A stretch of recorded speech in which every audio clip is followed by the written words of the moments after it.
Hello, my name is Rick Gutierrez, and today I'm giving you a speech on the consequences of drinking and driving.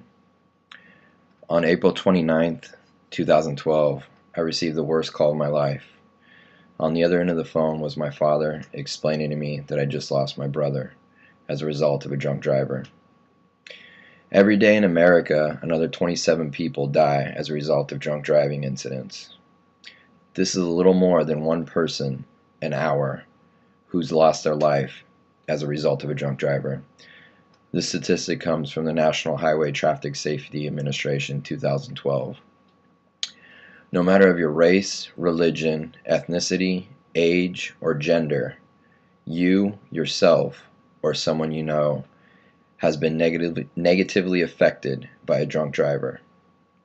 This not only affects the driver himself, but also affects the victims and their family members in so many negative ways.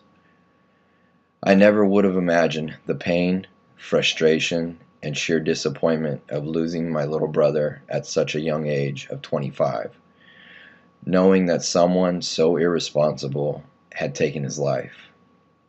The constant stress of going to court, fighting for justice, and having to see the man who killed my little brother and to see the look of disappointment on his family's faces was almost unbearable. Almost every 90 seconds, a person is injured in a drunk driving crash. This statistic comes from the Economic Impact of Motor Vehicle Crashes 2000. Also a statistic from the National Traffic Safety Administration. By the time you've heard my message, 3 people will have been injured due to a drunk driver. I find this statistic so staggering that I would like to offer a few responsible tips on preventing drinking and driving. It is always important to designate a driver that will not partake in any alcohol consumption during the night, as well as taking a taxi to and from where any alcohol consumption may be involved. Another very interesting step in the right direction is a couple great programs that have taken place. One specific is AAA and a couple taxi services that have become involved by offering free towing and or cab rides home during specific holidays and certain times of the year. An average drunk driver has driven drunk 80 times before his first arrest. This statistic comes from the Centers for Disease Control, Vital Signs Alcohol Impaired Driving Among Adults in the United States 2010. Also, Morbidity and Mortality Weekly Report, October 4th, 2011. Please don't be this statistic. I find it unfortunate that drunk drivers drive this many times without being affected.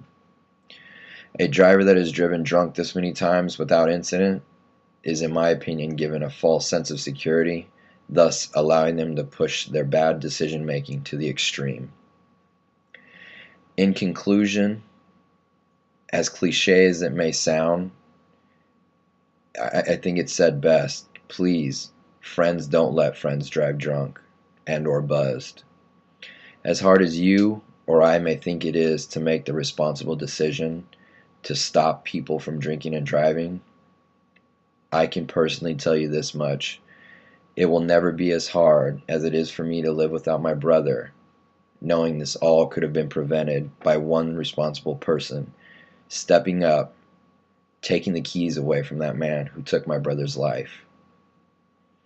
With this all being said, I'd like to help by offering a simple solution. Call me.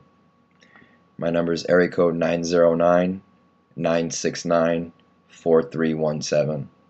Call me day or night, rain or shine. I promise I will do everything I can, whatever it takes, to prevent anyone else from feeling the pain I've had to go through from the loss of my brother. Thank you very much, and please be responsible. Thank you.